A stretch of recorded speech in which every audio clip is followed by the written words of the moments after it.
COVID-19 has hit our shores, 3 confirmed cases so far. Let's talk now to the President of the Health Professions Council of South Africa and a member of the Hygiene Council, Dr. Kgosi Letlape. Doctor, thank you very much for coming into studio this morning. Now, tell us about the Hygiene Council, because I've never heard of it. Well, the Hygiene Council is an organization that was formed around 2005-2006, post the SARS epidemic. And it consists of experts in virology and microbiologists and key opinion leaders. It's UK-based, and it is led by Professor Oxford, who's the chair of the organization and is based in the UK. He's a professor of microbiology. We've all become so almost OCD, in fact, I speak for myself here, about washing my hands. And I was brought up by a nurse, so I'm a good hand washer. How good are we at washing our hands, and why is it so crucial in terms of disease control? Well, we're not good at all, because if we did our job properly after the key moments when it is highly recommended that you wash your hands, we should be washing our hands about 10 times a day, minimum. If you have to wash your hands after using the toilet, and wash your hands before handling food. If you are preparing before you prepare, and if you are eating before you eat. Would have at least 10 occasions to be able to do that. Most people would use the bathroom maybe half a dozen times during the day, minimum. Yeah. And most people have meals and snacks continually throughout the day. Exacerbated, of course, in South Africa by the fact that not all areas have running water. I think that's a cop-out. Do you? And you know, it's amazing what we've seen as a Hygiene Council, how creative people are. Just give people the knowledge of what is the right thing to do, and they'll be creative around their own circumstances. And people will have 2-liter Coke bottles, fill them with water, hang them on a piece of wire, have soap hanging on a piece of string, and they've created running water for the purpose of washing their hands. People will help each other. You hold a jug of water, I rub my hands, you pour it over. You know, if there's access to water and there's access to soap, people will ensure that they can wash their hands. Now, my editor's just sent me an article that says men are more vulnerable to coronavirus than women. Would you attribute that to the fact that men apparently are not as good at washing their hands as women are? I think it's far more complicated than that. I think it is true. Studies have shown that men wash their hands much less than women do, even after appropriate occasions. But the issue of the coronavirus might be far more complicated. What we also know is that men don't seek medical attention until it's too late. So they might be more susceptible because they have this macho thing of trying to stick it out. So it's true, but it would be for multiple reasons that they are more vulnerable to coronavirus, or any disease for that example.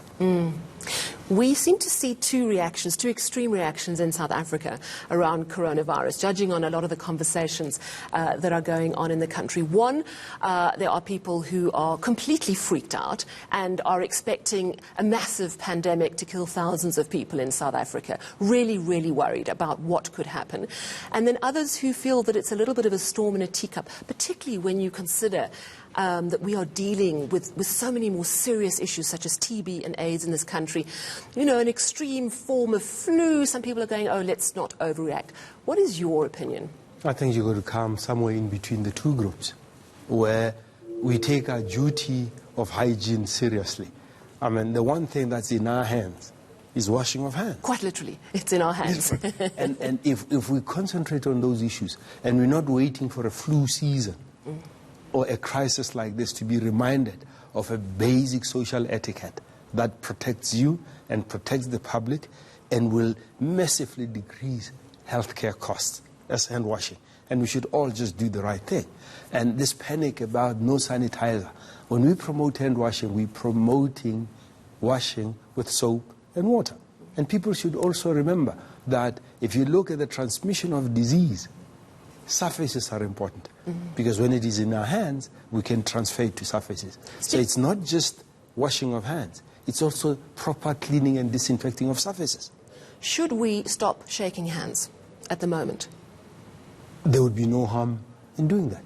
It's a social etiquette, and it might be we should start now, so that if we get to the point where we have a high number of cases in our society, we're already into that habit of not shaking hands, not having physical contact, not hugging, not kissing, so that we reduce the chances of transmission. So what would you recommend instead of a handshake? A fist bump or an elbow knock or a foot shake? I think those are gimmicks that are out there. We could do what the Orientals do, just bow with respect, keep the distance. So there are many other options that could be done. I like that. What is your assessment of the way the South African health authorities have been handling coronavirus so far? I think they've done an exceptional job. And I think one of the things that I would recommend that South Africans do is we leave the real job to the experts. And we stop second-guessing the experts. And remember, the key issue is vigilance, identifying the cases early. And the key issue is self-declaration from people that travel. But I think more importantly, what is happening globally is people are cautious about traveling to areas that have a high incidence. So only do travel that is necessary. This is no time for joyriding globally, because then you become a vector. And I think people have to understand that if you have not been into an area that has a high incidence, and you have not been in contact with someone that has been in a high incidence, you at very, very low risk. You're actually not at risk, because this is something that is transmitted directly. It's not an airborne infection. It's spread through droplet infection. So contact is important. So I think the two key issues is avoid physical contact and social distancing. Simple things that we try to remind people of with every flu season. Let's do them as an everyday behavior, and we'll all be better for it. And let's entrench those habits. And I bow to you and say thank you for that interview. It was lovely to have you on our show this morning. That was Dr. Kgosi Letlape.